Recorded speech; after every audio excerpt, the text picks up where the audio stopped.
Pokemon Sword and Shield is a game known for how much love it gets across many social media platforms. Twitter made some hashtags, there were a lot of posts on the Pokemon subreddit, and hey, why don't we take a look at two of the first comments I found on some of my old Sword and Shield videos, such as, to be honest, this is the first generation where I disliked almost all the new Pokemon to some extent, and I don't think there's even 10 Pokemon in Sword and Shield. Weird to say that on a top 10. Might have forgotten to clean my glasses during all of this.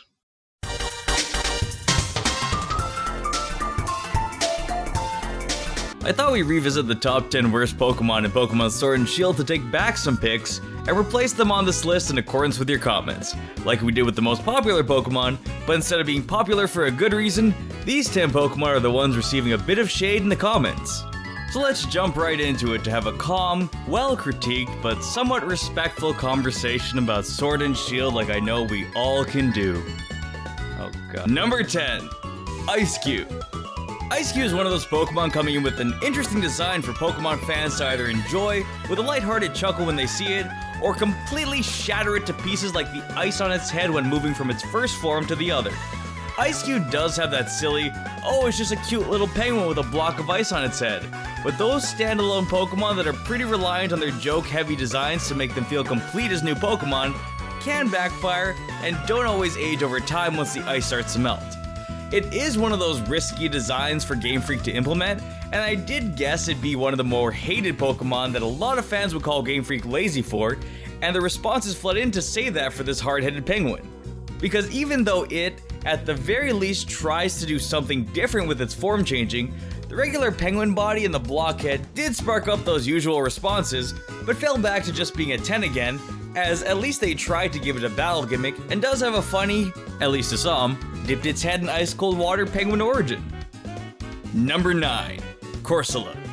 If there's one thing that I'll get constantly complained about, it'll be that one stall-heavy Pokemon you constantly see in competitive battles. Over time, Eevee like Corsola has tapered off, so the frequency of messages asking me to do something about it, like I could, really slowed down over time. But there's still that occasional hardened memory of a ghostly Galarian Corsola lingering from the times of yesteryear. Literally yesteryear, that was last year. It has fallen off into the underused tier, and with the inclusion of more Pokemon being added, there are more answers to have on hand in the event of surgency. But with those cries for help of having to deal with this little sapper, it definitely brought up a lot of distant memories of old competitive walls that would pop up for the first time in new generations, and the hopes that one day it might be answered. So while it may have depreciated into a lower spot on this list than what it might have been at before, it still manages to have enough cursed clout to keep a beginning spot on the most hated Pokemon in Sword and Shield. Number 8. Copperajah. Usually I see where some comments are coming from when a lot of them pop up saying they dislike a certain Pokemon, but I don't actually get this one. There were a lot wondering where this was on the worst list, or whenever it was mentioned in another list, there was a subtle, ugh, not that thing. Maybe it's the Gigantamax elephant teapot form with tiny little arms that looks like a womp. Maybe it's the drastic color contrast compared to the usual blended Donphan we're used to. Maybe it's because it looks like a Lego and none of us want to step too close to that. However, the sort of regular elephant but now being encased in steel look can be another one of those Ice-Cube tests where it's basically a regular looking animal but in a sort of suit. Personally, I'm not the biggest fan of this Pokemon. I wouldn't hate it, but I also wouldn't put it as the best Pokemon.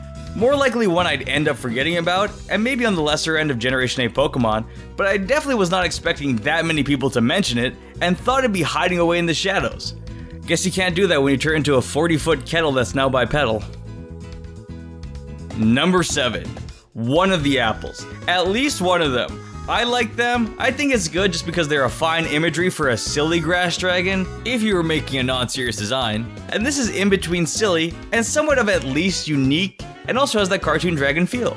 Also, Appleton is usually safe here, but Flapple and Appleton are the ones taking the burnt end of the stick most of the time. It's always inanimate objects that'll take the heat whenever they're made. Common comments about inanimate object Pokemon in any new generation that pops up usually go, I can't believe they made Pokemon ice cream. I can't believe they made Pokemon keys. I can't believe they made Pokemon. Again, Appleton is really just an apple with eyes and a tail, so if you don't like being humored by Game Freak and feel somewhat taunted with how Sword and Shield went, I can see the over-dramatized critiquing of this Pokemon, and then Flapple might not have that same gotta hug Appleton look, and his slightly less dragon, more reptile look than its apple pie bro. Food Pokemon in general are going to trigger some comments and make it one of the Pokemon to get hated on, but my only personal problem with this Pokemon is it having the exact same Gigantamax form for both of the evolutions. I'll take the regular Apple Pokemon, it's a joke, I can make a list out of that. And branched evolutions in different ways, that's cool. I get some choices on how I want to add fruit to my diet. But the exact same Gigantamax form for both was slightly disappointing. On its own it's fine, might look more like an Appleton Gigantamax, but if there was at least a slight difference for each evolution, just to personalize it, that would have not only been nice to see, but might have also given both of them a more serious form to be a good contrast from the silly food Pokemon they are, and offset some of the dislike they get from others. I still think Appleton is cute though. Squishy little fat pie dragon. Number 6. Poltergeist. It's just a rule of thumb, if anything is an inanimate object and it's not Chandelure, it goes straight into the hate bucket. I think the cute possessed teapot, oh it's a slimy tea ghost is okay, but I get it. Not everyone is gonna like that. Oh, they couldn't even give it a full pot? That's not only cracked, that's also only enough for 2 cups.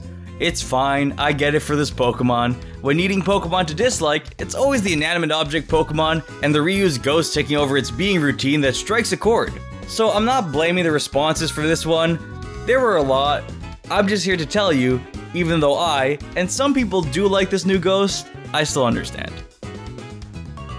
Number 5. Antalya. Without a doubt, Antalya would have hit number 1 on this list if I made this video, let's look at the watch here, November 26th like I planned.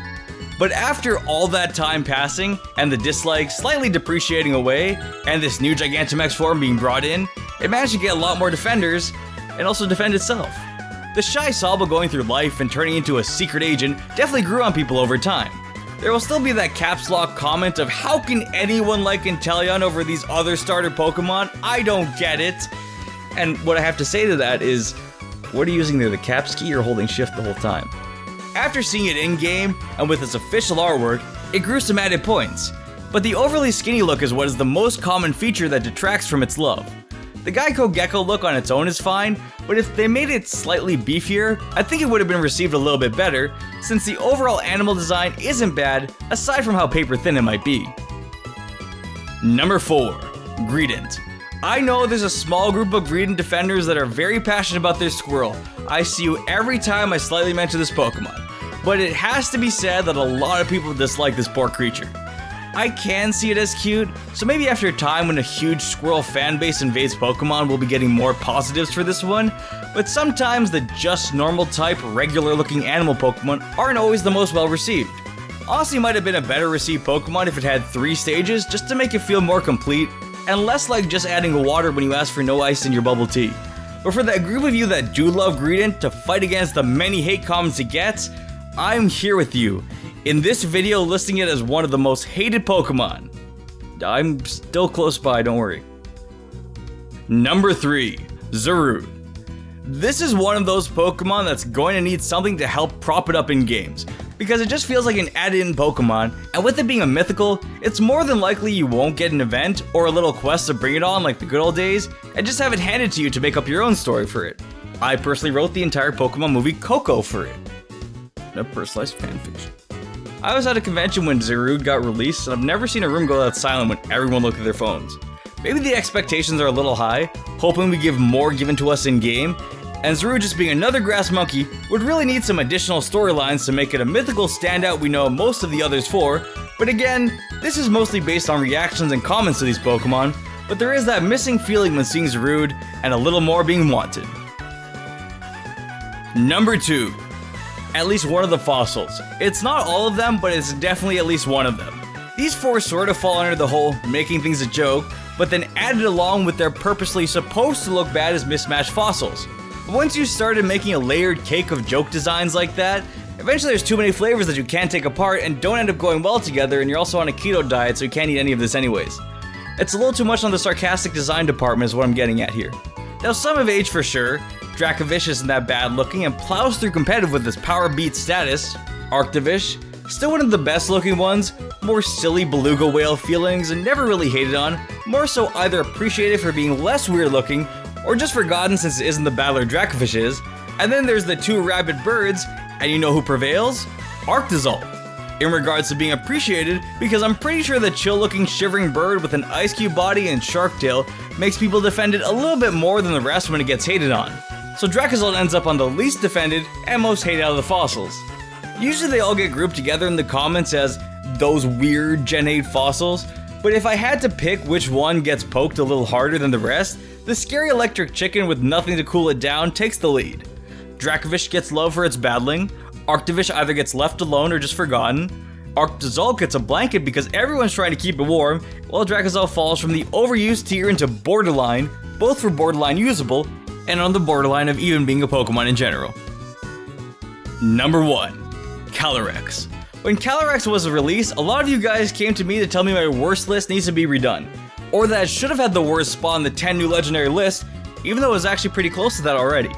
I mean, it is a little bit of recency bias and fans expecting more of an intimidating, towering demon of a legendary Pokemon as a final boss, as well as not seeing it in game yet, but it getting that much hate as a legendary Pokemon is a real achievement in some sense. It will probably need to be judged fully after the game is out, but that was still a lot of what were they thinking here responses for a new Pokemon.